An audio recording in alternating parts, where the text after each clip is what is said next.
My daughter-in-law called me family embarrassment at her wedding. Until her father, I raised my son Ethan as a single mother. His father left when he was little, and from then on it was just the two of us against the world. I worked long hours as a nurse, often pulling double shifts to pay the bills, but I never once complained. Ethan was my everything, and I wanted him to have the best life possible. When he met Olivia, I was genuinely happy for him. She was beautiful, polished, and came from a wealthy family.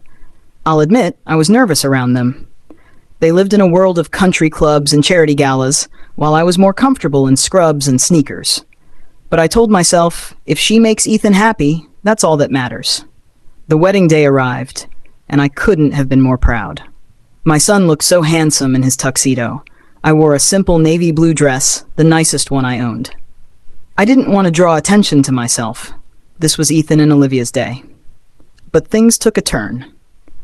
During the reception, while I was chatting with some relatives, I overheard Olivia laughing with her bridesmaids. One of them pointed in my direction and whispered something.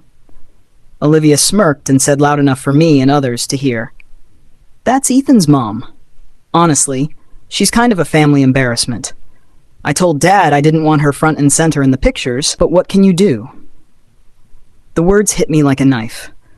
I froze, my hands trembling as I held my glass. Family embarrassment? After everything I had sacrificed for my son, that's what I was reduced to?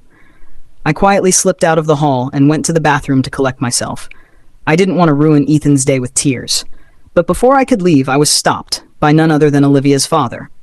"Mrs. Harper," he said, his voice gentle but firm, "may I speak with you?" I nodded, bracing myself for more humiliation. But instead, he surprised me. "I want you to know," he said, "that I deeply respect you. I've heard from Ethan how hard you worked, how much you sacrificed. I've watched Olivia take things for granted, and it troubles me. Without you, Ethan wouldn't be the man he is today, the man my daughter fell in love with. You deserve to be honored, not hidden." I blinked back tears, speechless. Then, during his speech later that night, he stunned the entire crowd.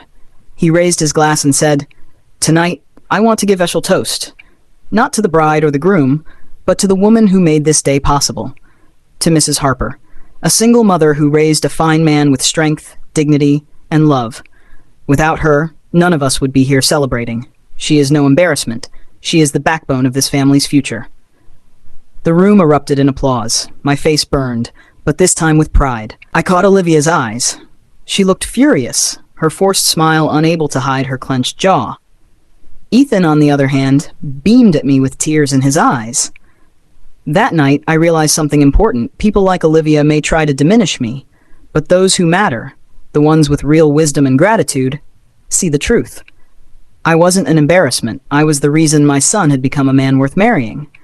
And even though Olivia may never admit it, her father's words ensured that everyone else would never forget it.